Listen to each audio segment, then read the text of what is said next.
Salutations readers, welcome to or welcome back to the Critical Writer channel. My name is Nkechi, and for today I'm talking about all of the best books of 2023. Now for this year, I enjoyed a lot of books. Like, I rated a lot of books 4 and 5 stars and anything between there. So I have a lot of books I could choose for best books of the year. So it was kind of hard to really narrow down to like just top 10. So I decided to kind of do a video kind of like Stephanie from Stephanie Bookish and even Tori from Tori Morrow, where they kind of did categories or like bookish awards kind of thing. I'm not doing awards like that, but this is gonna be more category. And the categories for this video will be more based on genre, but it'll be in order of least read genre to most read genre and a couple other things before we get to like the best book of the year. So I have a big stack of books here. Not all the books I'm going to talk about, unfortunately, because I do not own all of them, but I do have most of the books, almost all of the books that I'll be talking about in this video here. So we're going to go in order of least read, one of the least read genres to the most read. So the very first category is best classic. So there are about 2 book/series in each category. I just really limited it to 2 so that we can talk about these books very quickly because I'm not trying to make this video very, very long. So for best classic, we have Sula by Toni Morrison and Giovanni's Room by James Baldwin. Both of these are classics that I've read in February for Blackathon. Both of them were just, I don't really read a lot of classics. I really don't.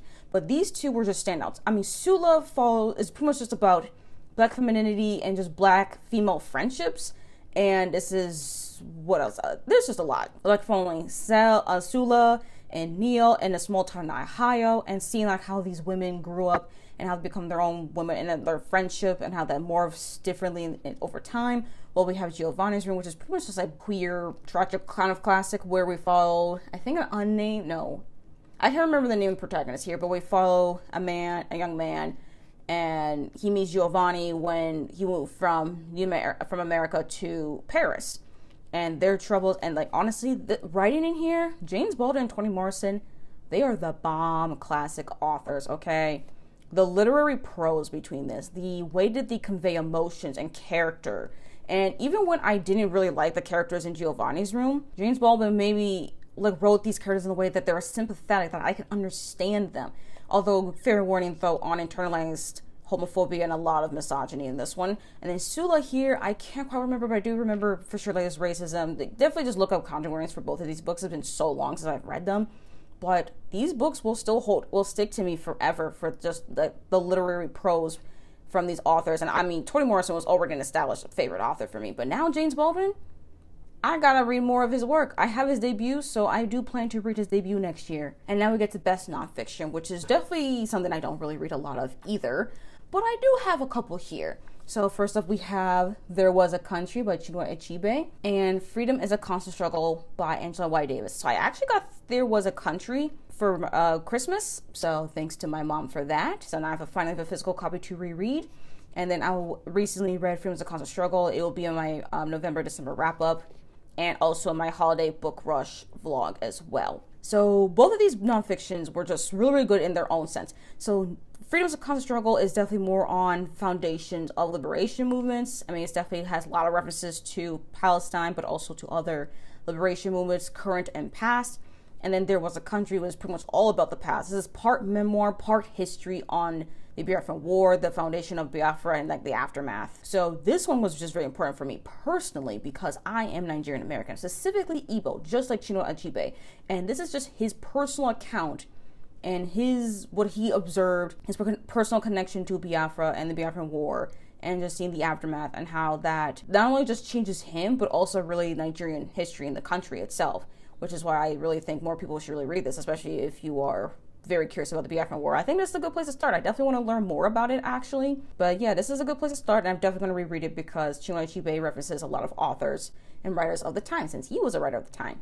And then Angela Davis here, I mean, I recommend it for anyone who wants like some sort of just basic understanding on global solidarity and liberation movements. So very much timely now with what's going on in the world. So recommend both of these nonfictions. And now we're going to the best short story collection/anthologies. Now, this one, technically speaking, actually is really more collections because I actually haven't read that many anthologies this year. I do hope to change that for next year though.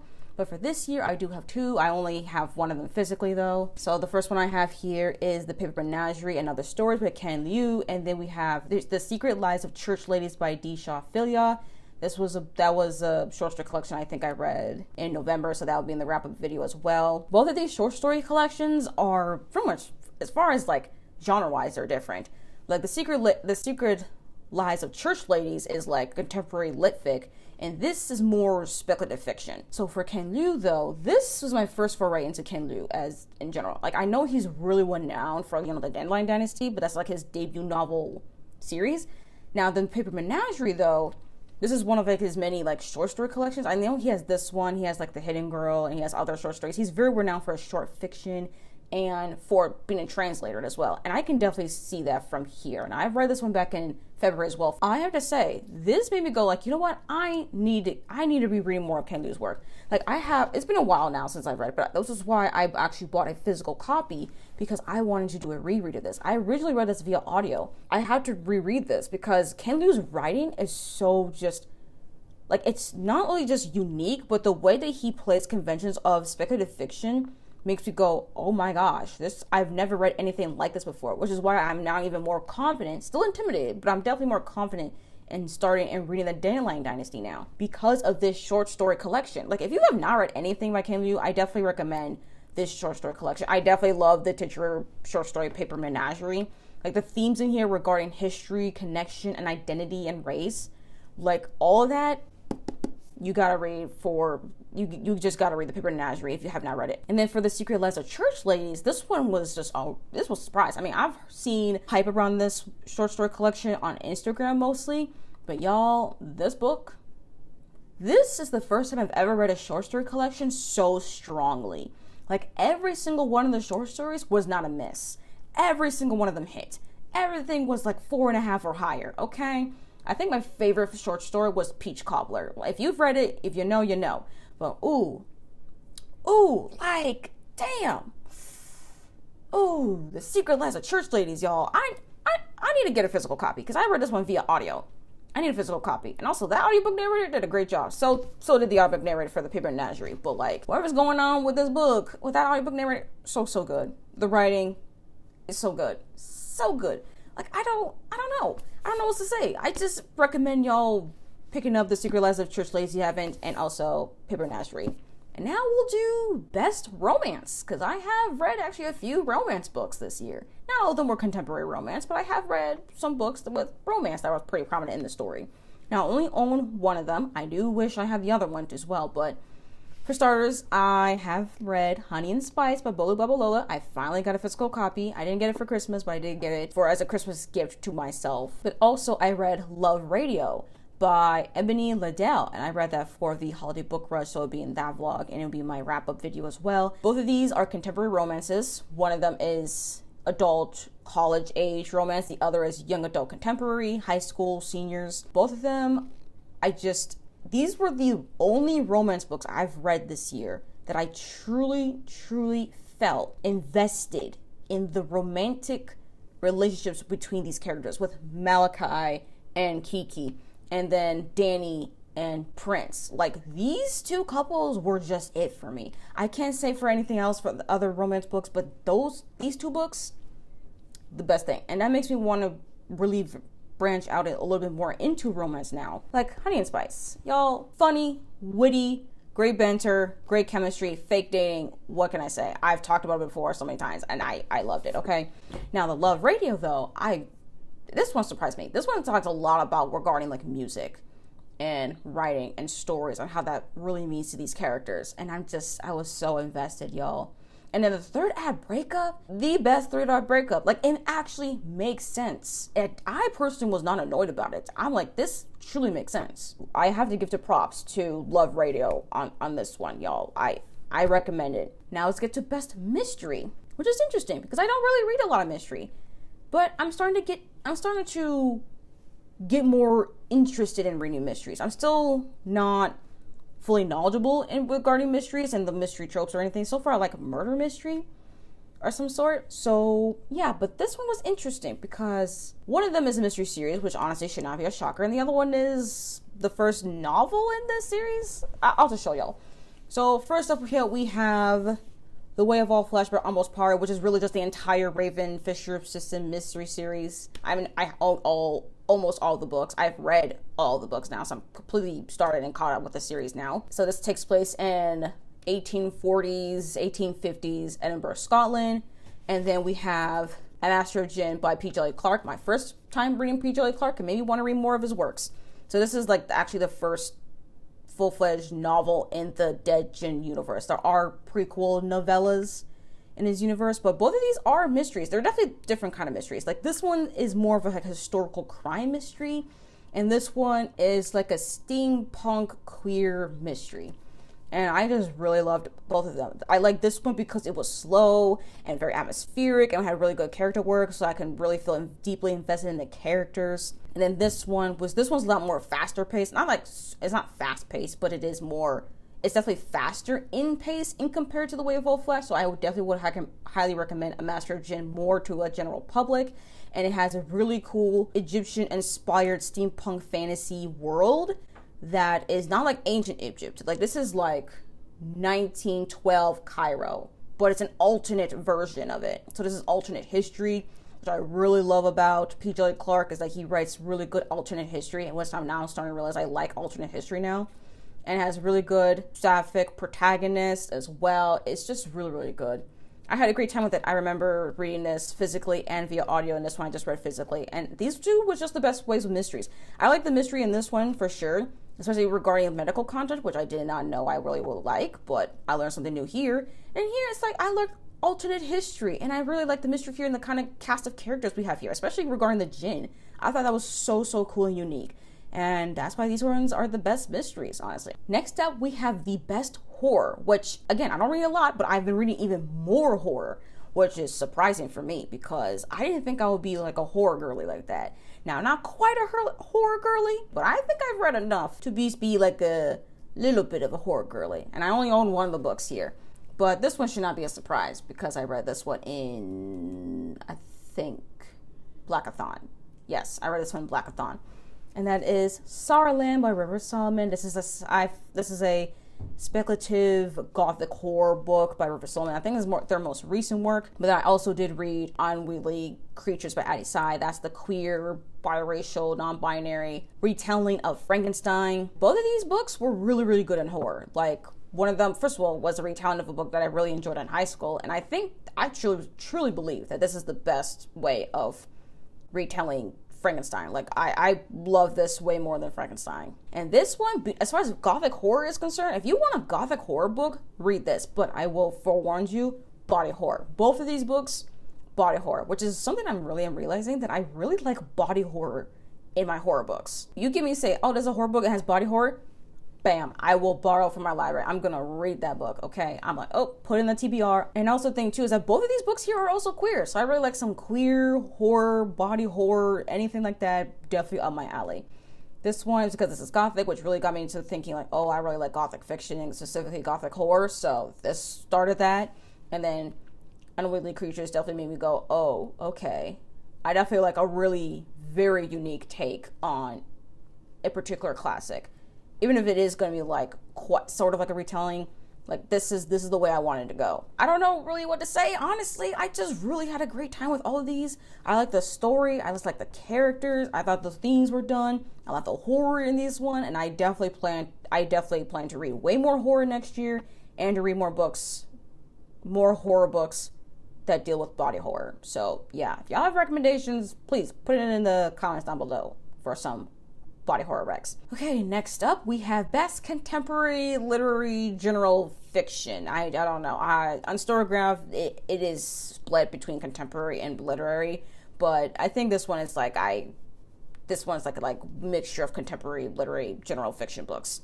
So I do own both of the books here. So we have A Minor Chorus by Billy Ray Belcourt and Open Water by Caleb Azuma Nelson. So now, if you have heard me talk about Small Worlds by Caleb Azuma Nelson that came out this year, I'll say I finally read his debut. Pretty sure I read it in November, so it would be in that wrap-up video. Y'all, I love this. I truly loved Caleb Azuma Nelson's prose. I mean, I really enjoyed it in Small Worlds, but I think reading it physically with my eyes, and especially since it was so short, this was the best way for me to read his work, and I just loved his prose.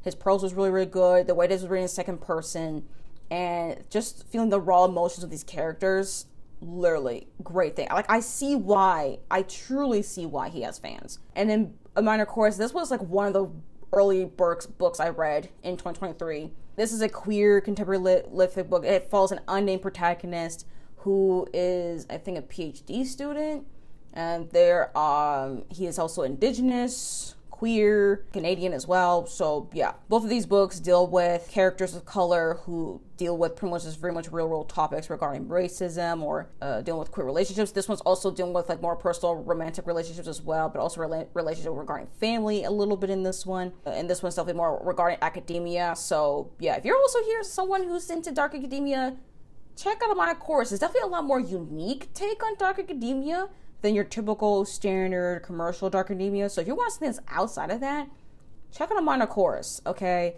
Like, both of these books, great, tremendous writing, and they're both so short, so that's what makes it even easier to recommend.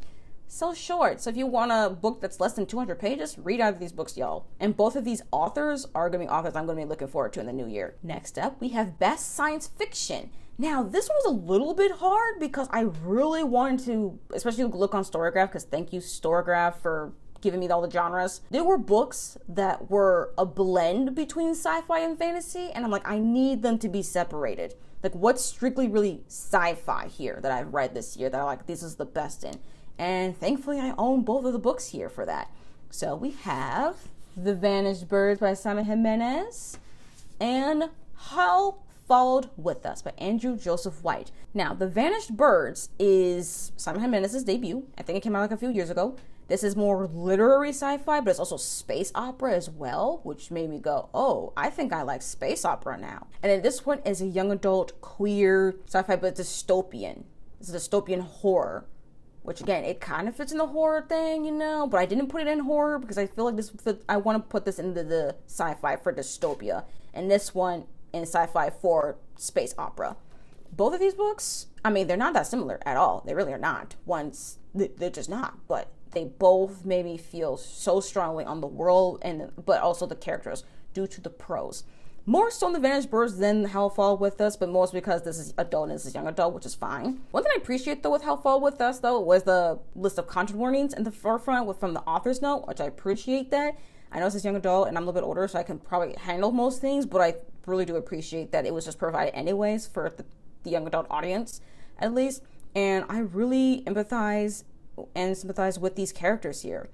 And also a lot of body horror. If you're someone who's squeamish with body horror, this has body horror. But I really like the sense of dystopia here, because in this futuristic world and setting, we're having pretty much like Armageddon happen, and dealing with the fact that we have someone who's pretty much bringing in, like, what is this again? Like, we're dealing with like a religious cult, y'all, and then we have this trans boy here who has to pretty much bring down the rebels and all the things, and I'm like, what? And also this is like this LGBTQIA plus center that's pretty much like a refuge for all the rebels, and I'm like, you know what, this is cool. I like a ragtag team, okay?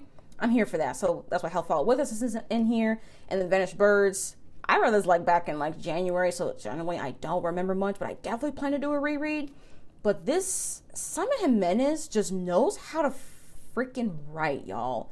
I don't know what he does in his prose, but something about it that's felt so intimate and lyrical. Like, it's not poetic, but it's lyrical writing. He's so good at lyrical writing, and it's so intimate in its world building, in its characters, in its plot. And I'm just like, it's not really actually that much plot focus. This is definitely a pretty character driven story, but we're following multiple characters, and we get to know them intimately and deeply, so that I'm already invested in whatever they're doing. So really, whatever they're doing as plot-wise, I don't really care because I'm already invested. Like, what is there for me to say about it, you know? Like, if you have not read The Vanished Birds, or you at least haven't given it a try, all I'm just saying, just please give it a try. I just really loved Simon Jimenez's writing. Like, he's automatically a favorite author. And also for Andrew Joseph White,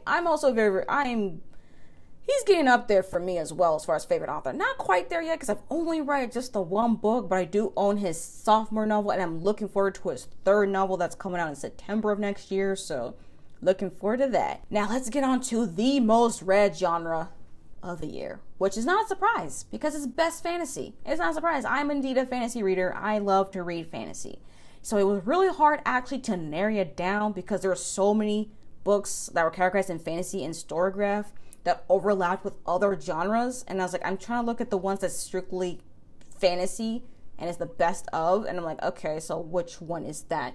And thankfully, I finally now own both books for this one. So I have A Caught a Woman by Nnedi Okorafor, the third book in the CBD Script series, and Mammoths at the Gates by Nevo is the fourth book in the Singing Hill cycle. So I chose these books specifically because, well, they were the only ones that were highly rated, that were strictly fantasy books that I can really talk about. Now, I finally got the NCBD Script series, all three books. Now, it's not finished though, but I own them all. So this is the third book. I'm not sure holding up the first book because this book here, A Caught a Woman, made this book's entire book series actually reach into the best fantasy of the year. Because earlier I was just getting into just Mammoths at the Gates. But A Caught a Woman though, this third installment, it did something with guarding the main character Sunny here. It gave me a revelation that made me go, oh my gosh, Dr. Okorafor, you did that. Okay, you did that. And I'm sorry I can't talk about it, but she did that, okay? Such a unique world. The way that this is literally called, this entire series is called the NCBD Script series. It's actually very interesting because I did search up NCBD Scripts, and actually it's a real language. It's a real ancient language that some evil people have actually used for written word, which, like, what? So now this made me looking at this entire series completely different. This is the kind of young adult series that I wish I had as a kid. Actually, technically speaking, the first book came out when I was a kid. I just didn't even know about it, which made me really mad, actually. I was really mad about that because I know I would have ate this series up. And I think for the most part, it pretty much holds up from the first book to the second to the third. So if you have not started reading this series, I highly recommend it. And then for Mammoths at the Gates, I read this one during the summer. One of my favorite. I mean, I loved every single installment in this entire Singing Hill cycle.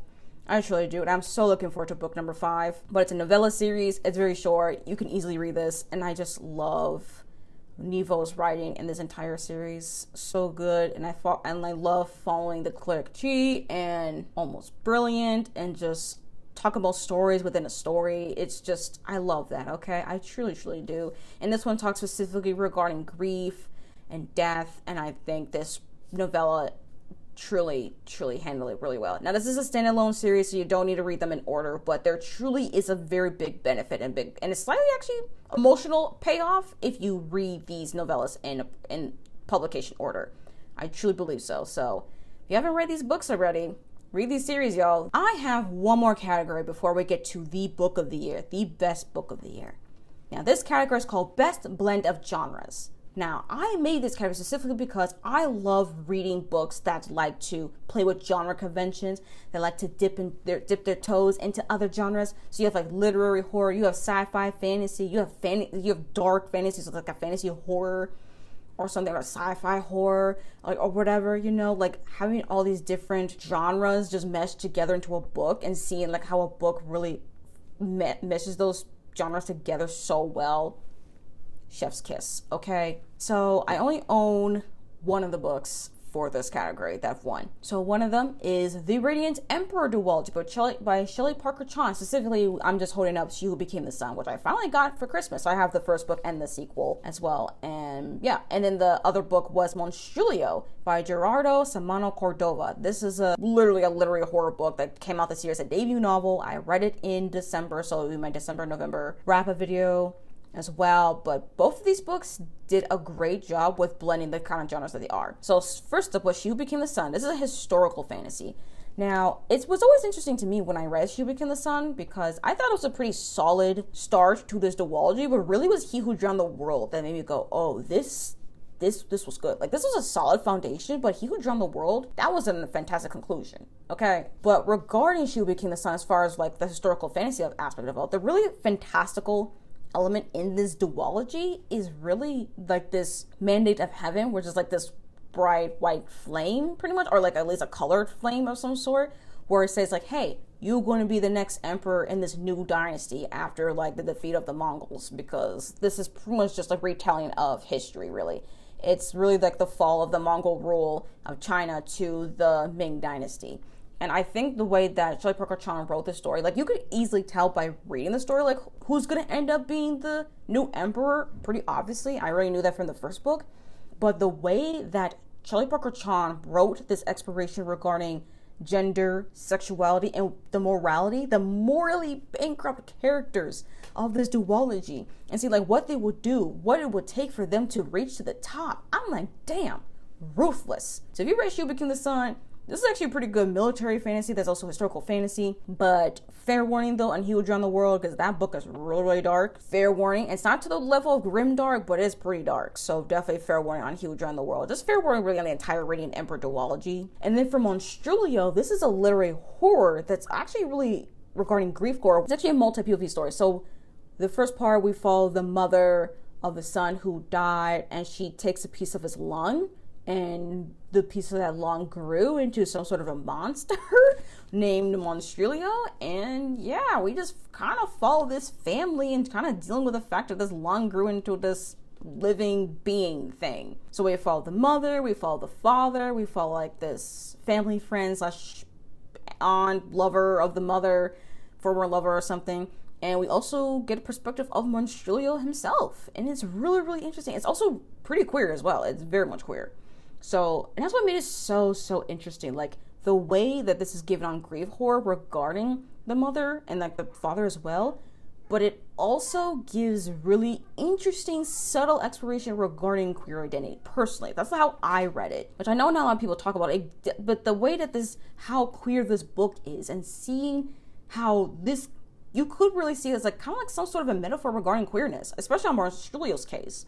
Something about it, I'm just like, this was just so, so good, which is why I really wish I had a physical copy. But I read this via audio, and just reading this very gory, it's very gory, like, don't get me wrong, like, it sure is literary, but it's also very much gory of the horror and stuff, and bloody, pretty gruesome, so fair warning on that. Just seeing how Monstrilio just grows and tries to become human that's more palatable to his parents, but really that's just not his nature. You don't think that's a little bit queer coded? It's very much queer coded. So like, I just love Monstrilio just for that, and also a bunch of other things as well. But yeah, Monstrilio, y'all, like Monstrilio and She Who Became the Sun, these two books were really like one of the best, like truly the best quality wise on best blend of genres. So Radiant Emperor duology and Monstrilio if you have not read either books. And finally, lastly, we have the best book of the year, which at this point isn't really a surprise on what the book is. I already gave a dedicated book review video for this book, which I'll link in the description if you have not seen it, because I already went in extensive depth with regarding this book so many times. So I'm not gonna really yap too much on this one, but we already know it's The Spirit Custard Water by Sam Jimenez, right? Yeah, we all knew this one. Sam Jimenez's sophomore novel. I already talked about a little bit, with the Vanished Birds, but really, I love The Spirit Custard Water. Highly annotated. Like, this is a literary fantasy. It's giving Princess Mononoke. So if you loved Princess Mononoke, directed and rented by Hayao Miyazaki, this is the book for you. Like, this is the perfect book to film, like this, like that kind of thing. Okay, like, this is the best book. But it has great writing, fantastic narrative structure, great queer characters. This is a love story to its blade dented bone. Okay, you know. I've already talked a lot about this book. Okay, this is not a surprise. Y'all already know. I'm not gonna talk too much about it. But yes, that is pretty much it. That's all the best books of the year for me. But anyways, thank you all for coming on to this video. Please comment down below, what were y'all's best books of the year? Maybe best in any of these categories that I put in here, or in your own categories, whatever. I am personally curious. I want to know what were the best books of the year for y'all. So like this video if you like it, subscribe if you want to, if you made this far into the video, and you don't want to tell me really your best books, you just want to leave an emoji, leave me a trophy emoji, for the winners. This is the best books video, so we need a trophy for all the winners. But anyways, thank you all again for coming on to this video, and I will see you all in the new year. Bye.